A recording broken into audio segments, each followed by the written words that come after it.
la música en general, pero predominantemente el instrumento de distinción era el piano.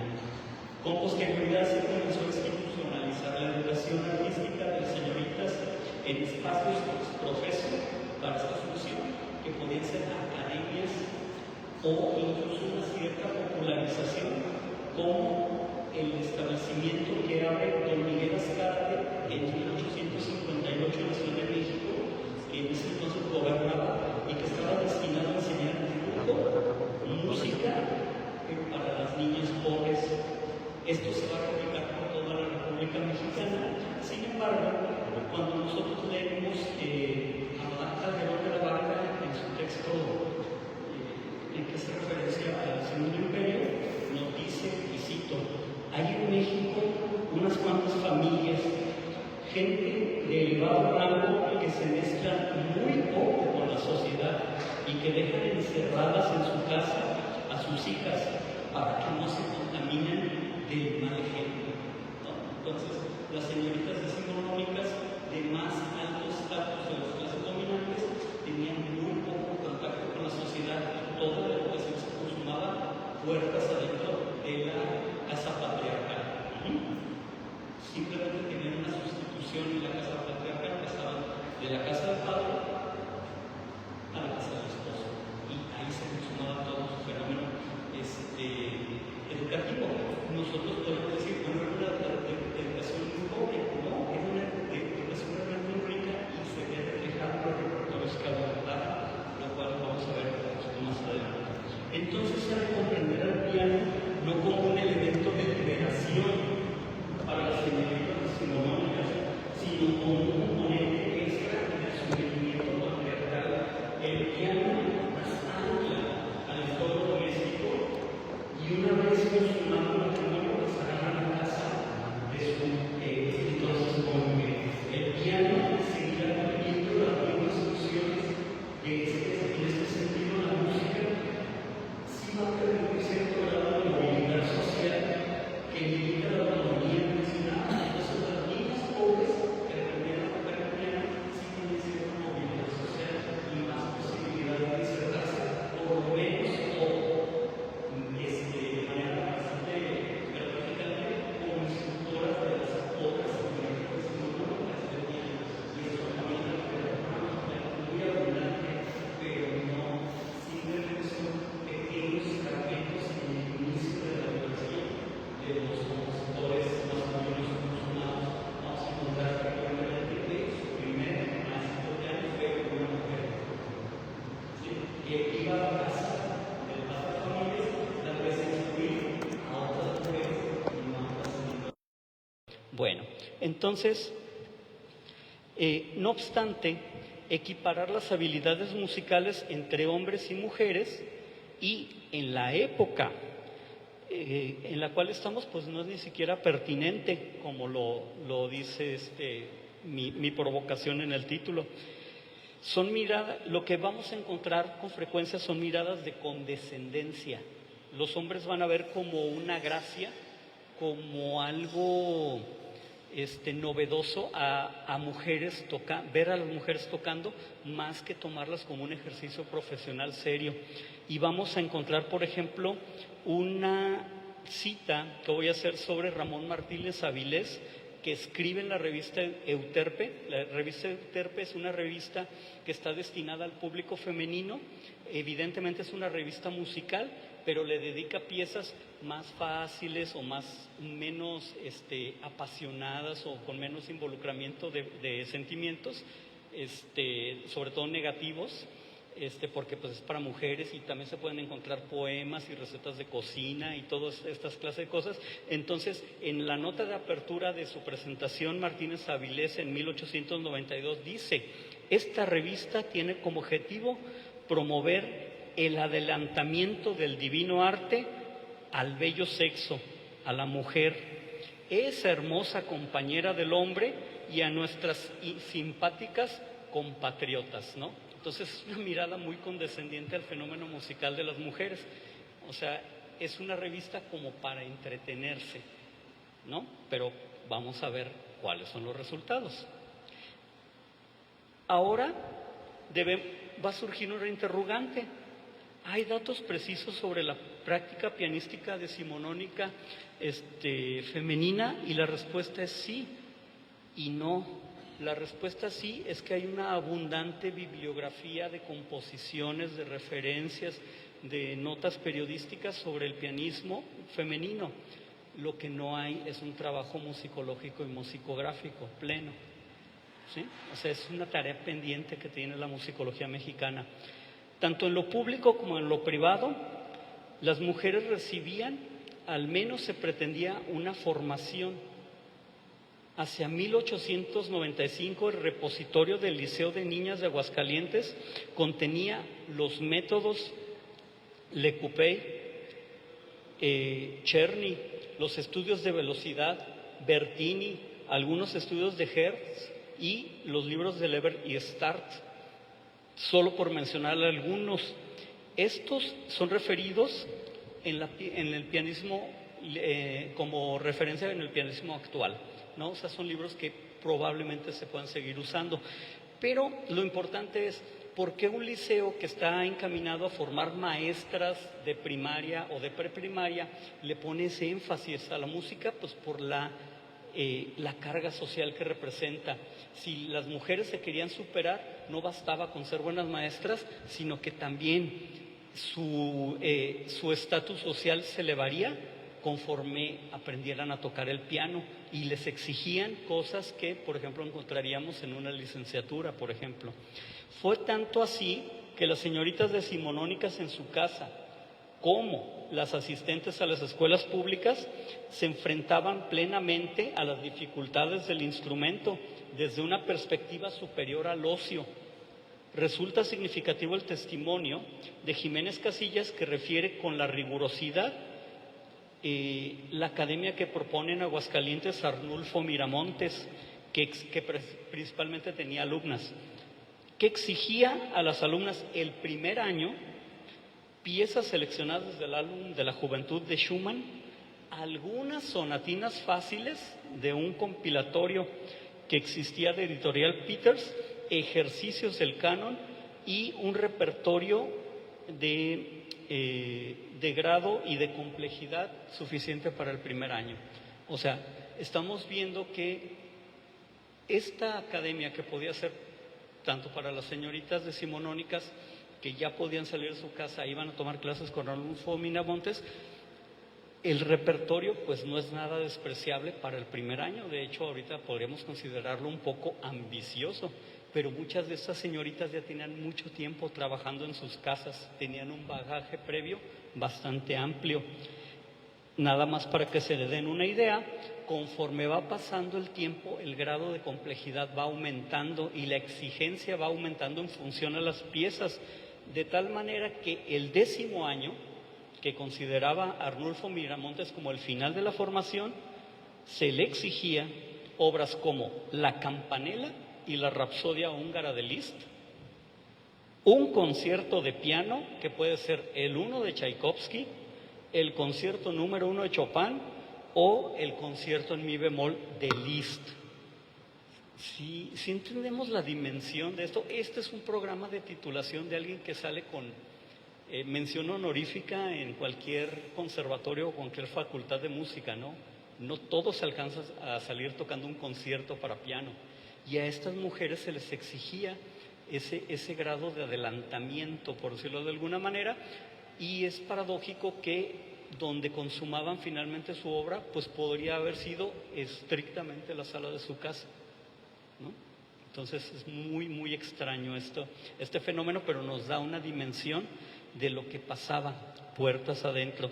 De tal manera que las señoritas decimonónicas en su formación visitaban obras de gran envergadura, como el clave bien temperado de Bach, las sonatas de Beethoven, estudios nocturnos y mazurcas de Chopin, así como piezas de Grieg, de Mendelssohn, de Weber y de Rubinstein.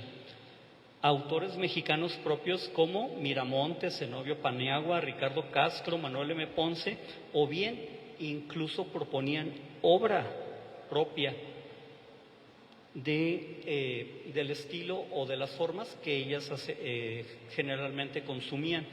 vamos a encontrar en el siglo XIX, dentro de las editoriales mexicanas, toneladas de música femenina que no están clasificadas, que no están ordenadas, que no han sido atendidas por la musicología. Pero las mujeres mexicanas compusieron muchísimo durante el siglo XIX. Si una niña comenzaba su instrucción musical, pianística, a los 9 años, cuando, solo un ejemplo, María del Refugio Ponce, Cuquita Ponce, fue una pianista mexicana que fungió como docente, concertista y compositora, pero en lugar de ser recordada por su enorme cantidad de obras, compuesta por pasos dobles, canciones de cuna, marchas fúnebres, estudios, valses y otras, o por sus extensas giras por México y Estados Unidos, o por sus más de 40 años en la labor pianística, simplemente la conocemos como la hermana de Manuel M. Ponce. ¿Sí?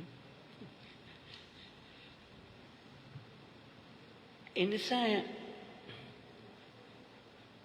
ese encuadre sociológico se puede analizar que la agencialidad de Áurea Corona, que aquí nos congrega,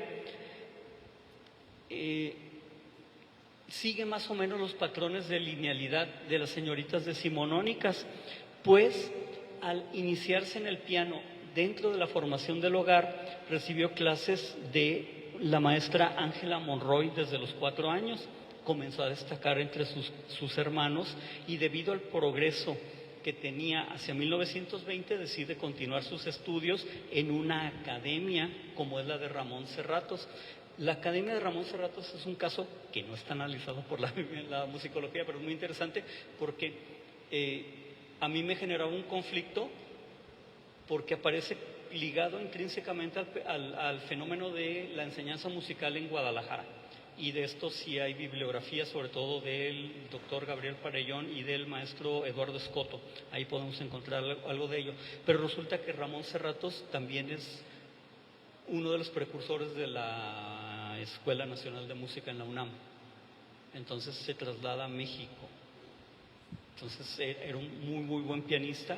Me imagino que en la Ciudad de México no faltaban pianistas, pero este tránsito de por qué de Guadalajara va a dar, sobre todo en una institución como la UNAM, no está bien referido, o por lo menos yo no he encontrado una referencia plena, pero ahí es donde va Áurea Corona. No obstante, no va a ser recibida por Ramón Serratos. Va a ser atendida en su primera etapa por una mujer, Guadalupe Serratos, cerrando como este ciclo de transmisión del conocimiento de las señoritas decimonónicas. Finalmente, para 1924, la propia Áurea Corona se va a integrar como parte de la plantilla docente de la misma Academia Serratos. En 1928 se gradúa. Se gradúa porque las academias no estaban respaldadas por una institución superior. Hay que entender que los procesos de institucionalización en México no son de gran calado histórico. Estamos hablando que el Conservatorio Nacional abre en 1856 y la institucionalización musical en México, en Guadalajara, no se consuma de manera plena hasta la emergencia de la Escuela Diocesana de Música, pero esos títulos van a perder valor, legitimidad ante el Estado mexicano hasta 1953, que es la apertura de la Universidad de Guadalajara, que ya hay programas estandarizados, pero no va a haber un egresado en piano sino hasta 1973 por la exigencia del programa que habían puesto el maestro Domingo Lobato. Entonces tenemos ese enorme vacío, ¿no? Pero esto no quiere decir que en sí la práctica pianística de estas señoritas decimonónicas o aquellos que asistían a las academias como Serratos fuese laxa, sino que era muy, muy rigurosa y exigían cosas muy, muy difíciles de tocar. Entonces, ella se va a graduar con un programa dominado por las obras de Chopin, que no es nada fácil de tocar. El impulso del pianismo decimonónico antes expuesto se va a concretar en la figura de la señorita, que como alumna va a proponer su propio modelo institucional decimonónico. O sea, Áurea Corona va a abrir su propia escuela en 1944 y la va a denominar Escuela Superior de Música. Entender el contexto que permite la eclosión del piano como instrumento dominante en los siglos XIX y XX es fundamental para comprender la razón del decaimiento en las prácticas musicales. Tenemos la percepción de que cada vez la música está peor, pero no sabemos qué. Lo que pasa es que el devenir musical ha cambiado desde la práctica en el seno interno de las familias mexicanas. Ya no tenemos señoritas decimonónicas tocando el piano, y esto es un componente muy importante para entender el decaimiento de la música de arte occidental. Entonces, la inserción del piano en los hogares burgueses va a propiciar el desarrollo de los pianistas entre las mujeres, que si bien no ha sido visibilizado por la musicografía, se elevan como figuras centrales donde la docencia del piano es una de sus labores principales. Al distinguir los repertorios, serían equivalentes a los de las instituciones modernas como las facultades y los conservatorios. Nos habla de que el pianismo femenino trascendía la esfera del ocio y que en el siglo XX se consolidó como una opción legítima de sustento. En el caso notable de Áurea Corona, logró inscribir su nombre en el contexto de las academias de hálito decimonónico, perfilando el rostro cultural de Guadalajara y en buena medida de Jalisco. El hecho de que la composición contemporánea con figuras como Gabriela Ortiz, Marcela Rodríguez, Hilda Paredes, Leticia Armijo y otras sea predominantemente femenina, responden a la silenciosa labor de las señoritas decimonónicas y a las niñas de los liceos y colegios musicales que paulatinamente se liberaron del hogar y trascendieron a la docencia primero, al escenario después y a la composición musical. No obstante, al cabo, el cambio en las prácticas culturales a finales del siglo XX y a principios del XIX observan que el piano en particular y la música académica en general se percibe como obsoleta, como anacrónica, como perteneciente a otra época. Las aspiraciones de la clase dominante actual no pasan, en la mayoría de los casos, por establecer al piano como un elemento central en sus salas, una herramienta de diferenciación social para transmitir valores a sus hijos, ¿no? O sea, para entenderlo, los nuevos ricos no quieren un piano en su sala, quieren otros objetos suntuarios que los distingan socialmente. Los repertorios de los aspirantes a profesionales en música se aprecian un poco más limitados porque no se practican fuera del contexto del hogar. Todo el fenómeno musical actual se consuma fuera del hogar. Ya no hay ese contacto con los hogares, salvo en muy contadas excepciones, en donde la transmisión del conocimiento sí viene de padres a hijos, pero generalmente ya es el hijo que es sacado del contexto de lo familiar y es llevado a una academia o con un maestro particular, pero al regresar al hogar los valores no son los mismos, entonces el decaimiento en las prácticas pues es muy notable. ¿Por qué? Porque nos hace falta la tía, la hermana, la madre o una figura femenina pianista, aficionada, pero de gran bagaje cultural, que introduce las primeras notas en el educando. La música académica no es un valor social dominante en la sociedad contemporánea. Está alejada del festín del consumo rápido. El esfuerzo del estudio pianístico se ha sustituido por la ostentación simplemente de una marca de lujo. En estos nuevos tiempos no son del todo propicios para el arte. Sin embargo, la historia siempre será un buen referente para retomar el rumbo. Muchas gracias.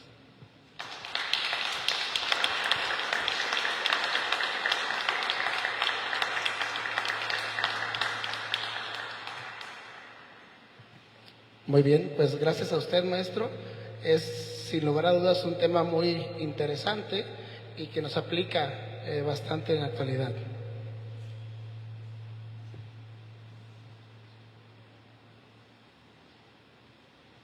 Bien, quisiera invitar a los presentes, preguntarles si alguien tiene algún cuestionamiento, alguna duda, algún comentario sobre esta plática que hemos recibido y que, bueno, hay mucha tela de dónde cortar. Sí, quisiera invitarlos a participar, por favor.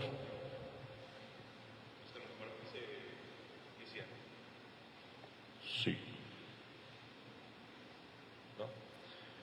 Bien, bueno, primero una felicitación, un agradecimiento, doctor, por esta ponencia. Son datos y reflexiones que no conocía y no me había hecho.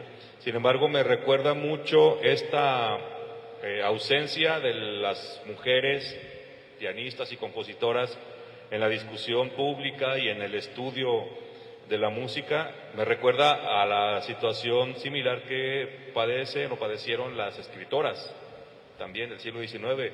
Hubo escritoras de mucha valía, hubo mujeres incluso que promovían la escritura y la lectura, pero pasaron desapercibidas. Escribían a veces con un seudónimo, de manera anónima, etcétera, y estaban así pues en las sombras. Y el caso de estas mujeres compositoras como la que nos menciona Cuquita Ponce, pues me trajo a la memoria estos casos también. Bueno, pues muy, muy interesante y pues una lástima que haya venido tan poca gente. Era algo que debíamos aprovechar muchas más personas. Gracias, doctor. Bueno, pues muchas gracias. Y sí, efectivamente lo que tenemos que analizar antes de una práctica o peor aún de un género, de decir, es que como dice las mujeres tocan con gracia pero no con genio, es entender el contexto sociohistórico en el cual nos estamos desarrollando o estamos desarrollando esta narrativa y vamos a encontrar una especie de borramiento. Este borramiento, pues sí, está denominado por las prácticas hegemónicas, lo que podríamos inferir como el sentido común.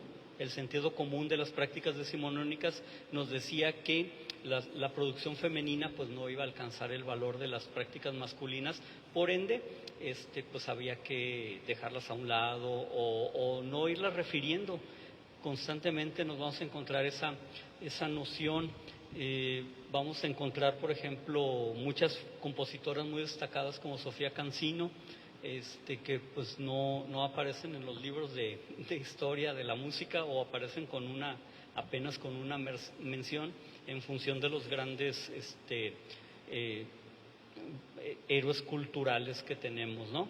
Pero es una práctica que cuando ya nos damos cuenta en el siglo XX y en el XXI, ya no hay vuelta atrás, tenemos que recuperar esa mirada, pero lo más importante y el exhorto que yo quiero darle a las nuevas generaciones es que lo hagan desde la propia trinchera.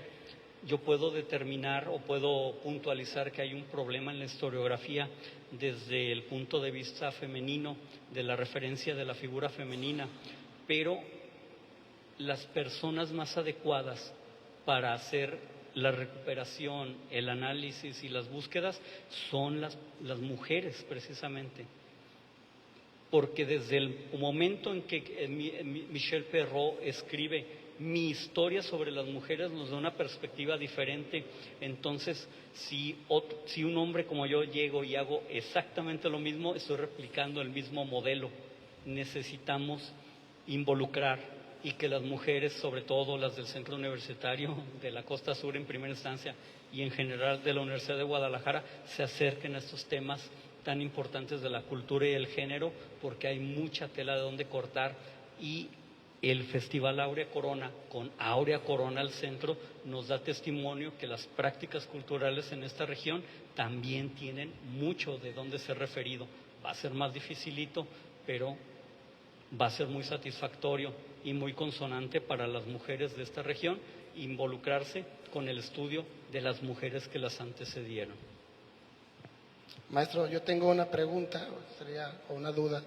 En esta evolución que estamos teniendo sobre los géneros, si en un momento dado el hombre es quien pertenece dentro del hogar y la mujer sale, ¿qué tipo de música tendríamos si el hombre estuviera, si fuera el caso contrario? Si el hombre fuera quien estuviera dentro de esta habitación, habría sido música un poco más agresiva, un instrumento distinto. ¿Podría caber ese supuesto? Bueno, yo acepto. No sé, yo sí quiero estar adentro de mi casa. Soy muy poco aficionado a andar fuera, pero no tendríamos un parámetro puntual para proponer esto. Esto sería el campo de, por ejemplo, el planteamiento de una utopía o de una distopía. Y esto pertenece pues más a un género literario. El materialismo dialéctico nos indica que el capitalismo de la tercera fase, como lo refiere Guy Lipovetsky, nos indica que esto es imposible. El hecho que la mujer haya sido extraída del seno del hogar no significa tampoco la liberación de las mujeres plenamente, sino es el involucramiento de estos dos componentes dentro de la práctica del consumo del capital. Entonces, lo que estamos asistiendo en la actualidad es a una música de un consumo muy rápido y muy veloz. Ya las nuevas generaciones no están soportando una canción completa, sino que simplemente son 15 segundos, porque esa es la velocidad. Entonces, la velocidad del consumo ya no está distinguiendo géneros. También dentro de la propia teoría del género podemos ver cómo el ámbito de lo gay, de lo lésbico o de lo queer ya también ha sido involucrado dentro del contexto del consumo, del capitalismo de la tercera fase. Entonces, esta homogeneización ya no está distinguiendo propiamente géneros, sino simplemente está enfocada a la acentuación de las prácticas del consumo. No importa el género, tenemos que resistir desde la contemplación estética, de abstraernos un momento y escuchar un disco completo. Esa es la forma de resistencia que se asiste en nuestras épocas, ¿no? Ir a un concierto y no tener el celular. Esa es una forma de resistencia. Muy bien, maestro, muchas gracias. ¿Una duda? Buenas tardes, un gusto estar aquí escuchándolo y que se abra la discusión, ¿verdad? Mi nombre es Angélica. La pregunta es, midiendo a las mujeres, ¿qué tanto el repertorio se toca y qué tan excelente o puntual o virtuoso es un repertorio que es eurocéntrico, que sabemos que los conservatorios son modelos que vienen desde la Edad Media, ¿no? O sea, que era enclaustrar a las personas, que aprendieran, que fueran lo más top. ¿Por qué medir a las mujeres al día de hoy, siglo XXI, todavía con ese modelo academicista, eurocéntrico, y no pensar, en vez de decir, bueno, ahora sí hay que hablar de las mujeres? La pregunta es, ¿se podría pensar a la academia o medir de diferente manera para que ya no sean las reglas que son creadas por hombres? ¿O cómo se podría pensar ahorita la música sin tener que exigir a la mujer que toque igual que el hombre, ¿no? Bueno, es una pregunta bastante compleja, ¿no? Agradezco mucho esa puntualización. Cambiar la estructura del orden social académico, pues sí va a estar bien complejo. ¿Por qué? Porque efectivamente dimanan de la institución de instituciones, que es la Iglesia. Una academia, por ejemplo, una universidad es una réplica del modelo eclesiástico. Nada más le vamos cambiando los nombres, o nos decimos doctores en vez de obispos, por ejemplo, ¿no? Y tenemos sínodos internos y tenemos claustros doctorales. Entonces, ese proceso de larga duración que nos dice Fernand Braudel, cambiarlo en su estructura total, sí es posible, pero no lo vamos a alcanzar a atestiguar nosotros. Ahora, ¿qué pasa con la figura femenina dentro de las instituciones académicas? ¿Se le tiene que exigir lo mismo? Efectivamente, se le tiene que exigir lo mismo, pero en la introducción de lo mismo es que debemos puntualizar las diferencias. Festival tras festival, conciertos de graduaciones tras conciertos de graduaciones, se entiende que las obras canónicas que se tienen que interpretar son eminentemente masculinas. En los programas sinfónicos de las orquestas alrededor del mundo está dominado por música masculina, y insisto, en el caso mexicano, las compositoras contemporáneas son las que están dominando el panorama. Entonces es ahí, el cambio institucional va en la inserción pero esa es una labor que a veces incluso yo me denuncio a mí mismo como profe, no lo cuestionamos. No he tenido el suficiente tiempo y cuidado de, por ejemplo, seleccionar un semestre exclusivo de compositoras más femeninas para la guitarra, pero eso es algo que sí se puede ir haciendo para generar un cierto cambio, ¿no? Se podría entender que una mujer, en el caso específico de la guitarra, tiene menos potencia al momento de tocar, pero la guitarra no es un instrumento potente. Hay otras virtudes que nos hemos enceguecido por buscar siempre los patrones masculinos, y ahí sí comparto esa noción. Tenemos que entender que el fenómeno puede ser distinto. Sí. Bien, gracias también por esta participación. ¿Tenemos alguna otra persona interesada en participar? Pues de antemano, maestro, agradecer esta participación. Sabemos que de su capacidad, su formación, y por supuesto que comparta este tipo de información con nosotros y a través de las redes es muy valioso para el festival, pero también para cada una de las personas que aquí se encuentran. Y bueno, sin más preámbulos, si no tenemos otra participación o alguna otra situación, quiero proceder a la entrega del reconocimiento. Gracias, maestro, por ponerse de pie. Y quiero invitar a nuestro cronista municipal para que nos ayude, por favor, a hacer entrega de este merecido reconocimiento. Gracias, Guillermo.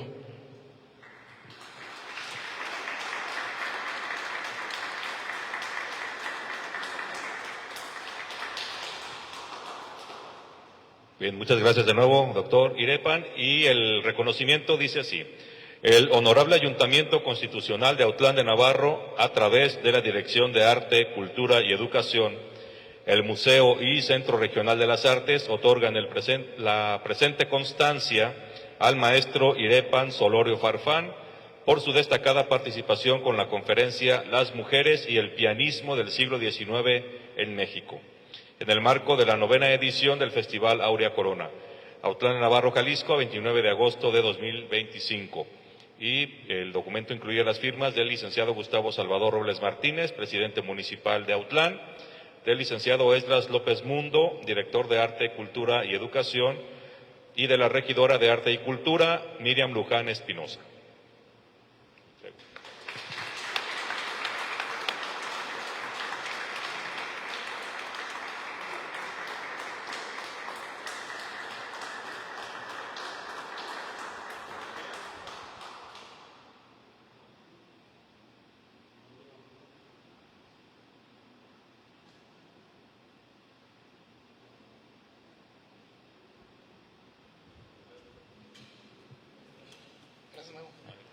Bien, pues muchísimas gracias tanto al licenciado Guillermo como al maestro Irepan. Vamos a prepararnos para la siguiente parte del evento de esta tarde y vamos a cortar un poquito la transmisión para la gente que nos está viendo.